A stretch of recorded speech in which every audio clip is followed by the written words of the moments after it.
Assalamualaikum warahmatullahi wabarakatuh. Perkenalkan, nama saya Sofia Gustini, NIM 260-119 dari Program Studi Ekonomi Pembangunan, Fakultas Ekonomi Universitas Negeri Padang. Baiklah, pada kesempatan kali ini, saya akan mempresentasikan tugas akhir ekonomi regional yang diampu oleh Ibu Novia Zulfariani, MSc.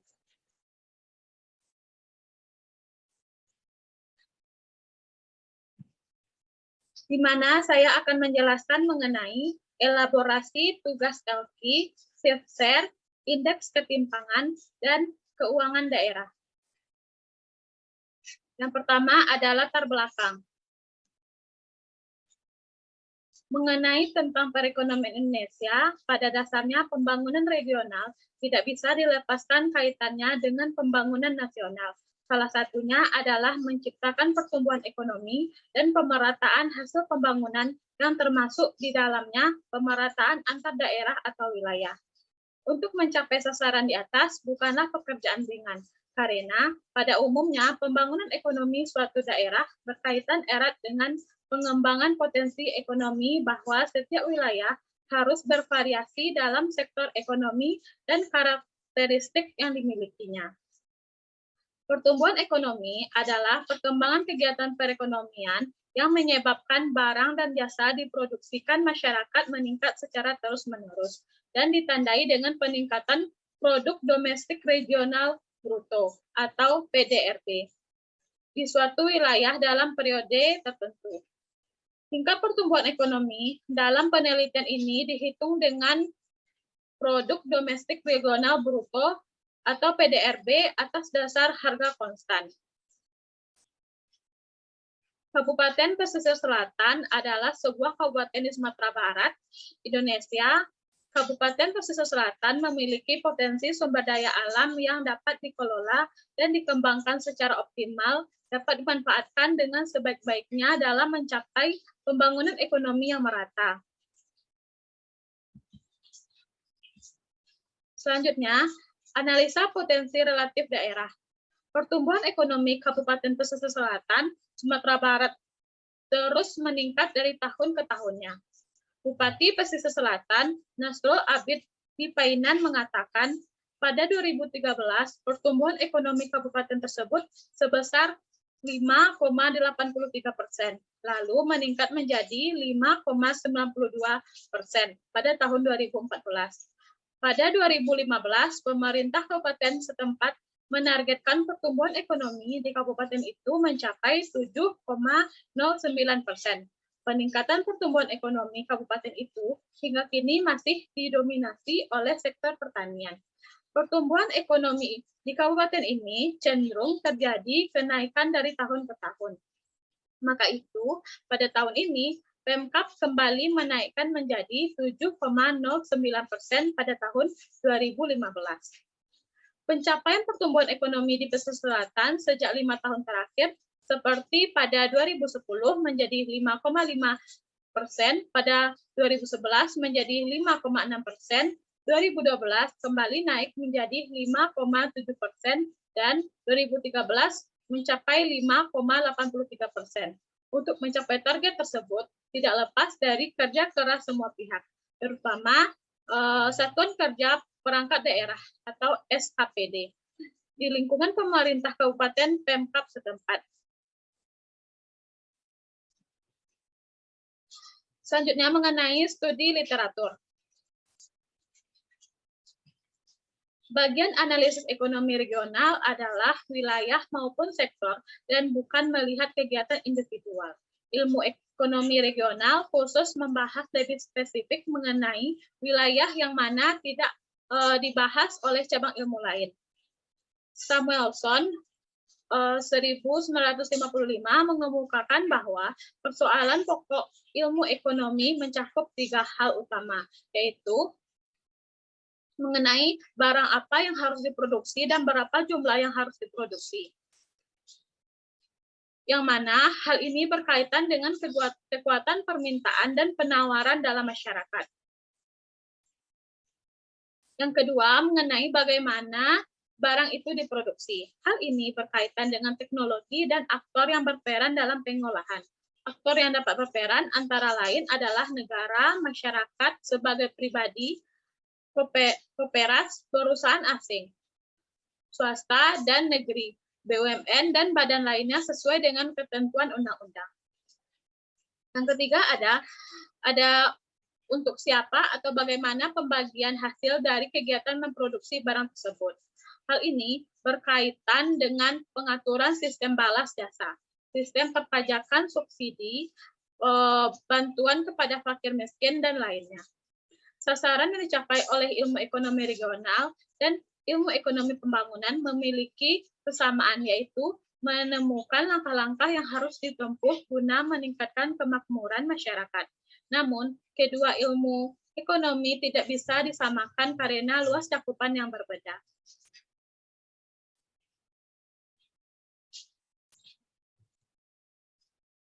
Selanjutnya mengenai pengembangan wilayah, berdasarkan Direktorat Pengembangan Kawasan Strategis Ditjen Penantang Ruang, Departemen Permukiman dan Prasarana Wilayah pada tahun 2002, prinsip-prinsip dasar dalam pengembangan wilayah adalah yang pertama, pengembangan wilayah growth center, di mana pengembangan wilayah tidak hanya bersifat internal wilayah, namun harus diperhatikan sebaran atau pengaruh pertumbuhan yang dapat ditimbulkan bagi wilayah sekitarnya, bahkan secara nasional.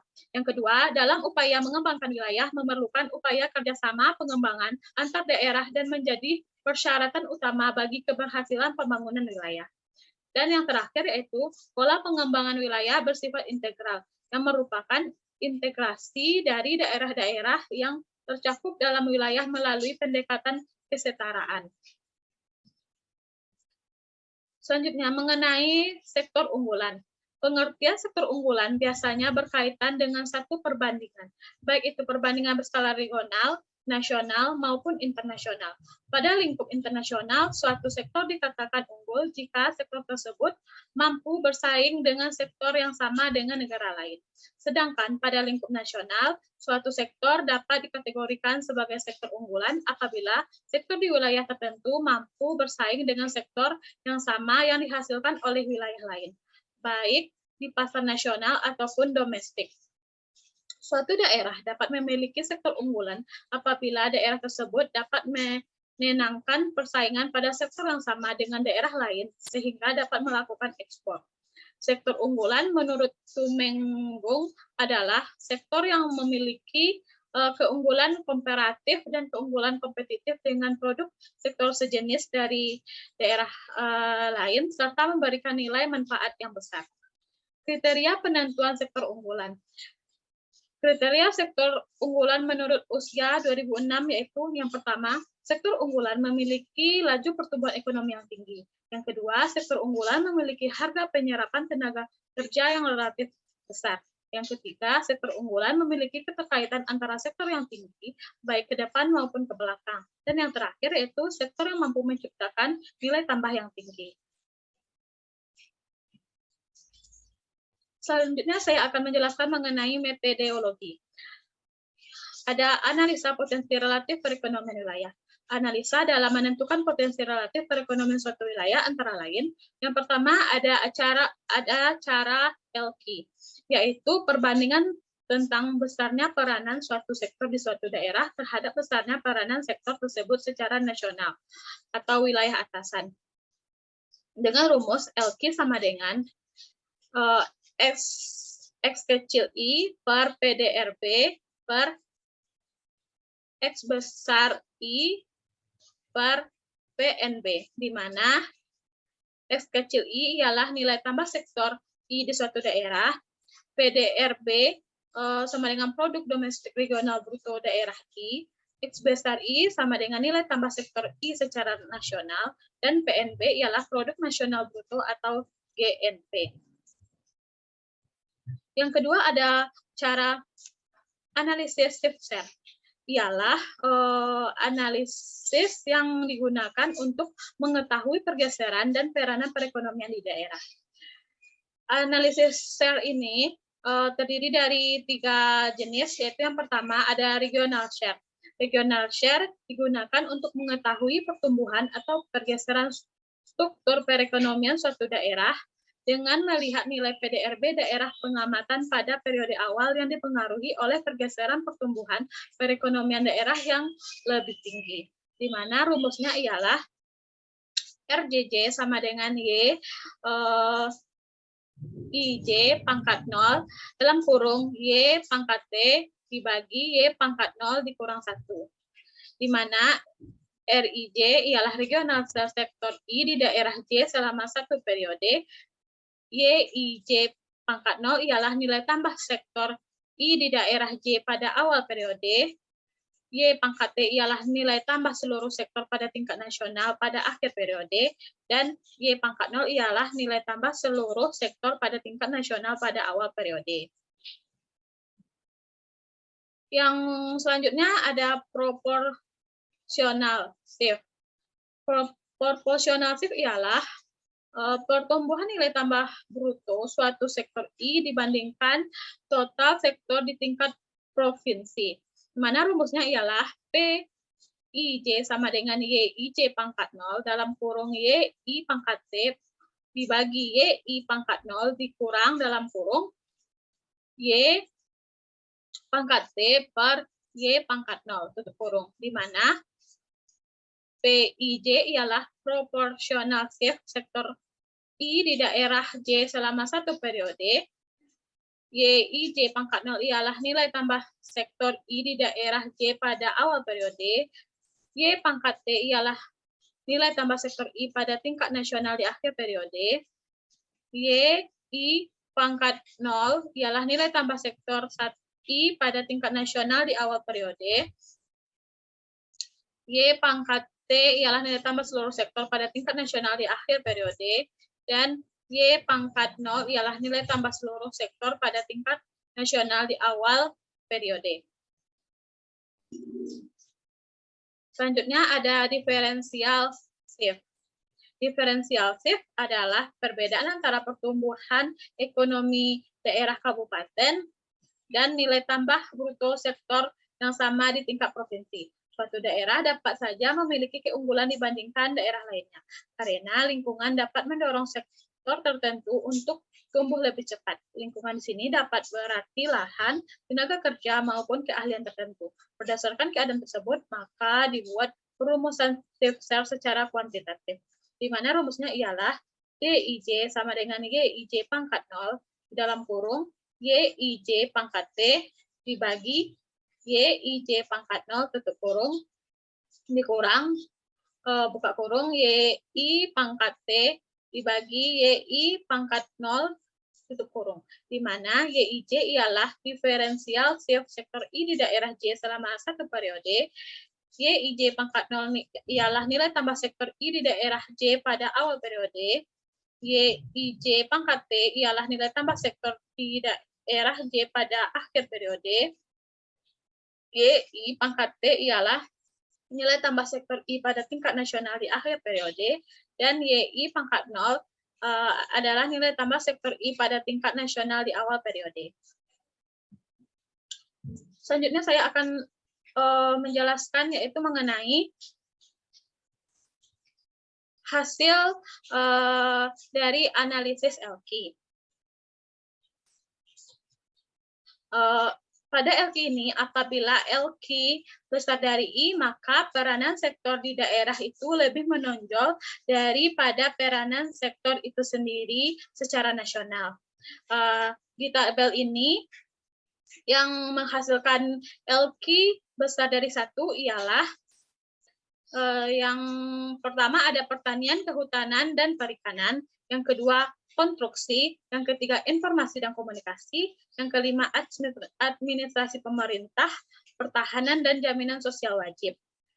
Dan selanjutnya, apabila Elki kecil dari 1, maka peranan sektor di daerah itu lebih kecil daripada peranan sektor tersebut secara nasional. Pada tabel ini, Elki-nya kecil dari 1, yaitu antara lain pertambangan dan penggalian, industri pengolahan, pengadaan listrik dan gas, pengadaan air, pengolahan sampah, limbah, dan daur ulang, perdagangan besar dan enceran, reparasi mobil dan sepeda motor, transportasi dan pendugaan, penyediaan akomodasi dan makan minum, jasa keuangan dan asuransi, real estate, jasa perusahaan, jasa pendidikan, jasa kesehatan dan kegiatan sosial, dan jasa lainnya. Selanjutnya mengenai analisis shift share. Yang pertama ada regional share. Dari tabel ini diketahui bahwa jika pertumbuhan kabupaten sama dengan pertumbuhan provinsi, maka peranannya terhadap provinsi akan tetap. Namun, dari data di atas, nilai PDRB atau pertumbuhan kabupaten pesisir selatan tidak sama, maka perannya pun terhadap provinsi juga tidak tetap. Dan hasil perhitungan di atas akan menggambarkan peranan wilayah Provinsi Sumatera Barat yang mempengaruhi pertumbuhan perekonomian daerah Kabupaten Pesisir Selatan. Selanjutnya ada proportional shift. Jika nilai proportional shift positif, maka daerah tersebut berspesialisasi pada sektor-sektor yang secara regional bertumbuh dengan cepat. Dan jika proportional shift negatif, maka daerah tersebut berspesialisasi pada sektor yang tumbuh dengan lambat pada tingkat provinsi. Di mana di sini yang bernilai proportional shift positif ialah pertumbuhan dan penggalian, pengadaan air, penyediaan akumulasi, jasa perusahaan dan administrasi pemerintah, serta jasa lainnya. Dan untuk lainnya termasuk proportional shift negatif. Dan ada shift diferensif, di mana jika nilai diferensif positif menunjukkan sektor tersebut memiliki keuntungan lokasi yang baik dan keuntungan tersebut dapat dimanfaatkan menjadi kegiatan basis ekspor. Jika diferensif negatif menunjukkan sektor bersangkutan memiliki tingkat pertumbuhan yang rendah bila dibandingkan dengan sektor yang sama pada tingkat provinsi. Di mana di tabel ini yang menunjukkan diferensif positif di antaranya pertambangan dan penggalian industri pengolahan, pengadaan air, pengolahan sampah, limbah, dan daur ulang, perdagangan besar dan eceran, reparasi mobil dan sepeda motor, transportasi dan pendugaan, serta real estate. Dan lainnya termasuk ke dalam diferensial shift negatif. Selanjutnya ada analisis indeks ketimpangan.